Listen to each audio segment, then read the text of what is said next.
Good morning. और आज हम लोग समाजशास्त्र का पेपर डिस्कस करेंगे।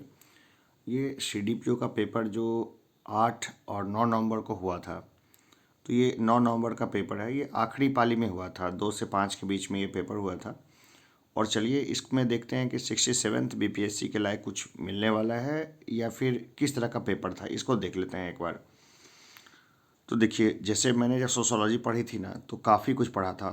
दीक्षांत के नोट्स पढ़े और दुनिया भर की चीज़ें पढ़ी।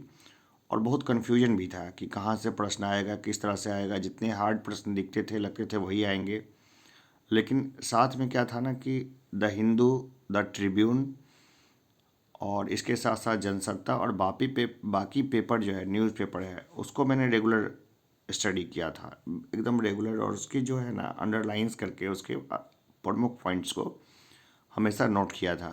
तो देखते हैं कि इस क्वेश्चन में उसका हमें कितना फ़ायदा मिला या क्या नुकसान हुआ। तो पहले देखते हैं कि आप इंस्ट्रक्शंस पढ़ लीजिए। नॉर्मल इंस्ट्रक्शंस हैं कि 3 घंटे का पेपर होगा, 300 मार्क्स का होगा, सभी प्रश्न के इक्वल मार्क्स हैं और 6 क्वेश्चंस इसमें दिए गए हैं। 6 क्वेश्चंस में से जो है ना, 3 और 3 को जो है अटैम्प्ट करना था, यानी कि सेक्शन 1 से 3 और सेक्शन 2 से 3। अब देखिए, यहाँ पे ये खास है, candidates are required to give their answers in their own words as far as practicable, यानी कि जहाँ तक हो सके अपने शब्दों में ही उत्तर देना है। ये खास चीज़ है। तो ये हिंदी इंग्लिश दोनों में प्रिंट है, जिसमें कि जो वर्जन है इंग्लिश का, उसको जो है प्रमाणिक माना जाएगा अगर कोई एम्बिग्विटी होती है तो। इसके बाद है कि एक पार्ट का आंसर जो है ना, वो एक ही जगह पे लिखना है। कहने का मतलब, खंड 1 आप शुरू कर दिए ना, तो खंड 1 को एक ही जगह पे ख़त्म करिए, फिर खंड 2 में जाइए, ये अच्छा रहेगा। और ख़ास करके अगर एक प्रश्न है, उसका मान लीजिए कि ए और बी 2 पार्ट है, तो ए पार्ट यहाँ लिख दिया, बी पार्ट वहाँ लिख दिया, ऐसा मत कीजिए। दोनों को जो है ना, लगभग लगभग जो है, एक ख़त्म हो तो दूसरा स्टार्ट कर दीजिए। इस तरह से इसको ख़त्म करना है। तो ये सोशोलॉजी का कॉमन है, ये देख लीजिए। पेपर था, ओरिजिनल पेपर है, जिस पे मैंने खुद वर्क किया है, वही पेपर है। अब देखिए इसका सेक्शन 1 का पहला क्वेश्चन देखिए। Discuss the postulates of scientific methods, critically evaluate the dilemma of objectivity and subjectivity in research in social sciences. वैज्ञानिक पद्धति के आधार पर चर्चा कीजिए। समाज विज्ञान के शोध में वस्तुपरकता और विषयपरकता के मध्य द्वंद्व का आलोचनात्मक मूल्यांकन कीजिए। देखिए, समाज शास्त्र जो है ना, उसमें अगस्ट कॉम्टे की प्रमुख भूमिका है। पिता बोलते हैं उनको समाजशास्त्र का। तो पहले इसका नाम था सोशल फिजिक्स। तो इसमें उन्होंने बोला कि समाजशास्त्र को जो है ना, विज्ञान के रूप में हम लोग लेकर के प्रोसीड कर सकते हैं। लेकिन अब इसमें क्या है ना कि विज्ञान को तो कुछ ही नियमों में बांधा जा सकता है, लेकिन समाज को कुछ नियमों में बांधा जा सकता है क्या? समाज के लिए तो सैकड़ों हजारों नियम भी जो है ना, वो कम पड़ेंगे। तो वही चीज़ था, उसी को लिखना था। तो ये इसका मॉडल उत्तर भी मैं प्रोवाइड करता जाऊंगा साथ से साथ ही। आगे है, जैसे नेक्स्ट क्वेश्चन है, Emile Durkheim had argued that function of division of labour in society is that of promotion of social solidity. Elaborate the statement and analyze the distinction between two forms of solidarity discussed by him. Emile Durkheim ने तर्क दिया था कि समाज में श्रम के विभाजन का कार्य सामाजिक सुदृढ़ता को बढ़ावा देने का कार्य है। इस कथन का विस्तार कीजिए। उनके द्वारा विश्लेषित सुदृढ़ता के दो स्वरूपों के मध्य अंतर का विश्लेषण कीजिए। तो ये किसने बोला था? एमिल दुर्खिम में। तो एमिल दुर्खिम को एक बार मैं सेपरेट पढ़ाऊँगा, तो मैं इसके बारे में अच्छे से बताऊँगा आपको। आगे देखते हैं, what do you stand by stratification, critically evaluate the functionalist approach of stratification. स्तरीकरण से आप क्या समझते हैं? यानी समाज में ना अलग अलग स्तर होते हैं, ऊंचा स्तर, नीचा स्तर, मध्य स्तर वगैरह वगैरह। उसी वही क्वेश्चन है। स्तरीकरण के परिकारात्मक सिद्धांत का आलोचनात्मक मूल्यांकन कीजिए। देखिए, फंक्शनलिस्ट अप्रोच है ये, तो उस पर लिखना था। इसका भी मैं मॉडल आंसर जो है उपलब्ध कराऊंगा अच्छे तरीके से, एक एक प्रश्न को बढ़िया से डिस्कस करते हुए। आगे देखिए, ये प्रश्न है, what were the social aspects of pre industrial economic systems. How has the process of industrialise impacted the social dilemmas of division of labour. पूर्व औद्योगिक आर्थिक व्यवस्थाओं के सामाजिक पक्ष कौन कौन से थे? प्रौद्योगिकीकरण की प्रक्रिया ने श्रम विभाजन के सामाजिक पक्षों को कैसे प्रभावित किया? देखिए, ये जो पूरा उत्तर है ना, पूरा एकदम हाथ खोल के लिखने वाला है। इसमें इतने पॉइंट्स बन सकते हैं कि कोई आदमी चाहे तो इसी पे पूरा जो है ना 36 का 36 पेज लिख दे, लेकिन भाई काम लायक लिखने की ज़रूरत है। तो देखिए, जब इंडस्ट्रियलाइजेशन नहीं हुआ था तो लोग एक ही जगह पे रहते थे, धर्म के प्रभाव में थे, कई सारी कुरीतियाँ उनमें पनप गई थी, दादा परदादा पोता सब एक ही जगह पे रह रहे थे। तो सामाजिक बंधन जो है ना उसमें वो बहुत ज़्यादा देखने को मिलता था। लेकिन जैसे ही इंडस्ट्रियलाइजेशन शुरू हो गई, लोग अपनी जड़ों से कटने लगे, अपने स्थानों से हटने लगे, तब जाके उनमें कई सारे बदलाव आए, कई सारे विभेद जो है ना वो पैदा हुए, जैसे अमीरी गरीबी का विभेद। लेकिन बहुत सारे भेद मिट गए। तो वो मिट गए तो कौन कौन से भेद मिट गए? तो चलिए उसी को जो है इसमें अच्छे से लिखना था। जैसे कि लैंगिक जो भेद थे उसके ऊपर असर हुआ, लैंगिक भेद कम हो गए, जाति धर्म को लेकर के जो विभेद था वो कम हो गया, जो धर्म स्थानों का या धर्म गुरुओं का जो प्रभाव था वो कम हो गया। आगे देखते हैं, what are the main agencies of political socialisation? How do elites and masses contest for power sharing in a democratic system? राजनीतिक समाजीकरण की मुख्य एजेंसियां कौन कौन सी हैं? एक लोकतांत्रिक समाज में शक्ति साझा करने हेतु संभ्रांत वर्ग और जनसमूह के मध्य किस प्रकार संघर्ष होता है? ये भी बहुत अच्छा प्रश्न है भाई। पॉलिटिकल पार्टीज़ भी हो गई, इसके अलावा बहुत सारे हो गए, सामाजिक दबाव समूह से लेके बहुत सारी चीज़ें, बहुत सारा चीज़ पे लिखा जा सकता है। कोई एक सामान्य उत्तर जो है ना इसका संभव नहीं है, तो सब लोग इसको बहुत अच्छे से अटेम्प्ट कर सकते थे। अगला है, evaluate the impact of naturalism, idealism and paramagnetism on the development of education system in India. Is education being used as a medium of theoretical indoctrination of ruling ideas? Critically evaluate। भारत की शैक्षणिक व्यवस्था के विकास पर प्रकृतिवाद, आदर्शवाद एवं पांडित्यवाद के प्रभाव का मूल्यांकन कीजिए। क्या शिक्षा को शासकीय विचारों के सैद्धांतिक मतारोपण के माध्यम के रूप में इस्तेमाल किया जा रहा है? आलोचनात्मक मूल्यांकन कीजिए। देखिए, यहाँ पे ये जो प्रश्न है ना, ये प्रश्न द हिंदू के आर्टिकल से सीधा लिया गया है। ठीक है, मतलब द हिंदू के आर्टिकल में बहुत पहले, जो लगभग 4 या 5 महीने पहले, कुछ सिलेबस वगैरह का चेंजिंग हुआ था, जिसमें इसको पूरा डिस्कस किया गया था, जिसमें कि कैसे जो रूलिंग क्लास है अपना मतारोपण के लिए इसको मतलब ज़बरदस्ती जो है ना शिक्षा का इस्तेमाल करती है। जिसमें भी सावरकर की जीवनी का जब मामला आया था ना कि सावरकर की जीवनी पढ़ाई जाएगी, उस वाले मामले में जो है ना फिर कुछ बहुत अच्छे आर्टिकल्स आए थे द इंडियन एक्सप्रेस के, और हिंदी न्यूज़पेपर में तो इस तरह का कुछ खास नहीं आया था, लेकिन ये अच्छे अच्छे आर्टिकल्स आए थे। सोशल मीडिया पे बहुत सारा चीज़ छिछालेदारी हुई थी। तो ये जो है ना प्रश्न, ये वहीं से उठाया गया है। बस अगर आपने अच्छे से ऑब्जर्व किया होगा तो इस प्रश्न का उत्तर आप आराम से डील कर पाएंगे।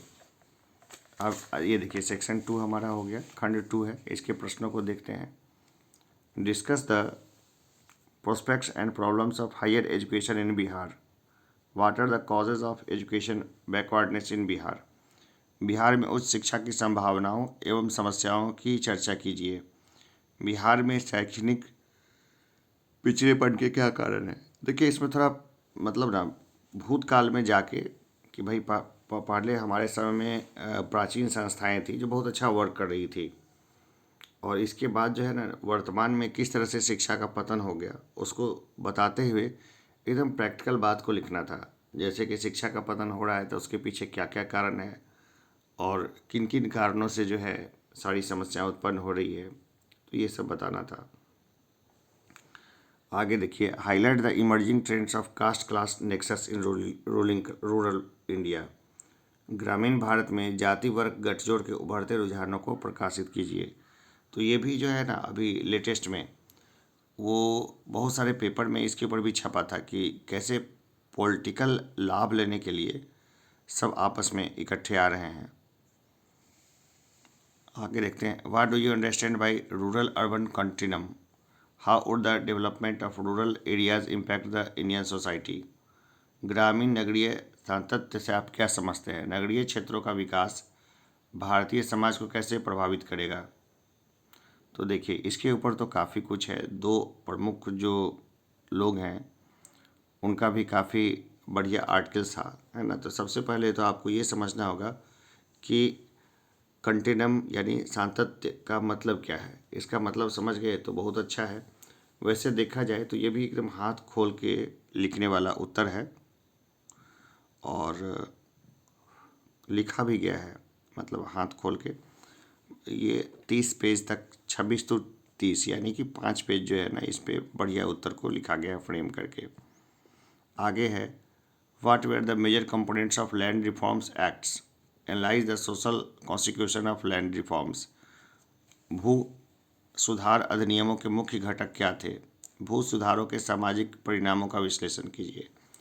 तो ये देखिए बहुत अच्छा प्रश्न है। विनोबा भावे के भूदान आंदोलन से लेकर के और प्राचीन समय में जब ज़मीनों की रजिस्ट्री नहीं हुआ करती थी, उसके बारे में संक्षिप्त कुछ लिखते हुए आप बहुत आराम से इसमें आगे बढ़ते सकते थे और वर्तमान तक आ सकते थे कि भू सुधारों के जो घटक थे कि लैंडलेस तक को लैंड पहुंचा देना, वो तो हो नहीं पाया ठीक से। जब सामाजिक जो सुधार हुए, इसके बावजूद भी ये चीज़ रह गई, जिससे जो चीज़ हुआ कि ज़मीन का डेवलपमेंट नहीं हो पाया। खास करके बिहार के परिप्रेक्ष्य में देखें तो ये और ज़्यादा देखने को मिलती है कि जो ज़मीन है उसका विकास ही नहीं हो पाया, और विकास नहीं होने के साथ साथ जो है ना, मतलब एक अलग ही चक्र में जो है सारे सिस्टम को जो है वो फंसा दिया गया है। मतलब बड़ा आश्चर्यजनक है सब कुछ कि सब लोग इतने पढ़े लिखे नहीं हैं कि अपने राइट्स को भी समझ ले। जैसे देखिए, भूदान आंदोलन की ज़मीनें जो थी वो मठों को दे दी बिहार में, वो भूमिहीनों को जानी चाहिए थी। अब उन मठों की ज़मीन को जो है ना, कुछ लोग जो भूमिहीन थे उन्होंने पैसे दे के ख़रीद लिया। अब उन मठों की ज़मीन पे जैसे कि मान लीजिए कि कुछ इंफ्रास्ट्रक्चर डाल रही है गवर्नमेंट, कॉलेज या स्कूल्स वगैरह कुछ, या फिर कोई और फैक्ट्री जैसे में, उसको दे दिया मठों की ज़मीन को। अब जितने गरीब लोगों को ज़मीन जानी चाहिए थी, अब उसको तो गई नहीं। कुछ लोगों ने ख़रीदा तो पैसे दे के ख़रीदा। अब जिन लोगों ने ख़रीदा, अब उसके ऊपर जो है ना वो FIR लॉन्च करेंगे और केस करेंगे और उनको वहाँ से बेदखल भी करेंगे। तो ये सब चीज़ अपने आप में जो है बहुत है। खैर ये सब तो लिखना नहीं था, लेकिन ये भी एक ऐसा था जिसमें कि आप बहुत अच्छा इसमें खेल सकते थे स्कूल इसके साथ। अगला है, critically evaluate the problem associated with youth unrest, is intergenerational gap responsible for increasing youth unrest. युवा असंतोष से जुड़ी समस्याओं का आलोचनात्मक मूल्यांकन कीजिए। क्या अंतरपीढ़ी दूरी बढ़ते युवा असंतोष के लिए उत्तरदायी है। देखिए, अभी जो खास करके अग्निवीर और बाकी जो घटनाएं हुई थी उसके साथ भी इसका कोरिलेशन है, या प्रायः देखने को मिलता है कि यंग पीपल्स है ना, वो ज़्यादा जो है ना बहुत सारे अपराधों में तो शामिल रहते ही रहते हैं, बहुत सारे उपद्रवों में उनका हाथ होता है। तो उसके पीछे के कारण क्या, अंतरपीढ़ी जो है कारण है। तो ये सब जो है हम लोग जो है ना, मतलब इसमें भी अच्छा लिखने के लिए कंटेंट है, काफ़ी है। और इस पर तो कई सारी किताबें लिखी गई है, मूवीज़ बनी है। Describe the demographic dimension and geographical distribution of major religious categories, critically evaluate the impact of inter religious interactions of Indian society. प्रमुख धार्मिक श्रेणियों के जनसांख्यिकीय पक्षों और भौगोलिक वितरण का वर्णन कीजिए। भारतीय समाज पर अंतर्धार्मिक अंतःक्रियाओं के प्रभाव का आलोचनात्मक मूल्यांकन कीजिए। तो इसमें मैप वैप बना के सब कुछ करना था और इसमें बड़ा आसानी से ये भी हो जाता। तो पेपर 2 ने ना मतलब काफ़ी रिलैक्स किया, खास करके विद्यार्थियों को जो कि लगातार 8-8 क्वेश्चंस लिखते आ रहे थे। उनकी क्वेश्चंस की संख्या क्या है लिखने के लिए, वो 6 हो गई। और इसमें ना ऑप्शंस काफ़ी मिल गए लिखने के, जैसे कि 6 में से 3 करने हैं और फिर 6 में से 3 करने हैं। तो 12 में से 6 करने थे, तो 50% ऑप्शंस जो है एक्स्ट्रा जो है मतलब 50% ऑप्शंस मिल रहे थे लिखने के लिए। तो इस हिसाब से ये, और लिखना भी 6 क्वेश्चन का आंसर था, तो मनोवैज्ञानिक फ़ायदा मिला कि 8 क्वेश्चंस लिख रहे हैं। भाई क्वेश्चन को लिखने में भी ना, जैसे जो कंटेंट होता है उसको पूरा करने में 4 साढ़े 4 पेज तक जो है वो नॉर्मली चला ही जाता है। कई मामलों में 6 पेज तक भी जा सकता है एक अच्छा उत्तर। लेकिन जब क्वेश्चन है वो 8, तो भाई 4 पेज ही लिखना चाहिए, क्योंकि एक दो क्वेश्चन तो आगे चला ही जाता है। तो खैर इसमें भी जो 6 क्वेश्चन था, एवरेज उसमें क्या है 5 पेज लिखे गए, तो ये 26 से 30 पेज तक जो है ये उत्तर जो ख़त्म हो गया। यानी टोटल 3 पृष्ठ जो होते हैं ना, 6 पेजों का जो है समझिए जो वो बच गया लिखना। तो पेज भरने से तो नहीं होता है, जो तरीके का कंटेंट है वो लिखना होता है, और वो जब तक नहीं है तब तक कोई मतलब नहीं है। लेकिन फिर भी एग्ज़ाम में जो क्वेश्चन की डिमांड है उसकी पूरी करने के लिए 4 साढ़े 4 5 पेज तक जो है उत्तर वो जाता ही जाता है। इसमें कुछ भी अनहोनी नहीं है। तो चलिए अभी के लिए इतना ही, फिर नए डिस्कशंस के साथ हम लोग रेगुलर रहेंगे। अब क्वेश्चन प्रैक्टिस वगैरह है वो डेली बेसिस पे होगी। 8 क्वेश्चन दूंगा मैं एक दिन में, उससे कम का नहीं। और वो 8 क्वेश्चन जो है ना, वो ज़रूरी नहीं कि वो 8 क्वेश्चन ही एग्जामिनेशंस में देखने को मिले, लेकिन उस क्वेश्चंस के जब कंटेंट हैं और बाकी चीज़ों का जो मैं डिस्कशन करूँगा ना, उससे सबको मैक्सिमम बेनिफिट होगा। तो चलिए अभी के लिए इतना ही, फिर मिलते हैं एक छोटे से ब्रेक के बाद। धन्यवाद।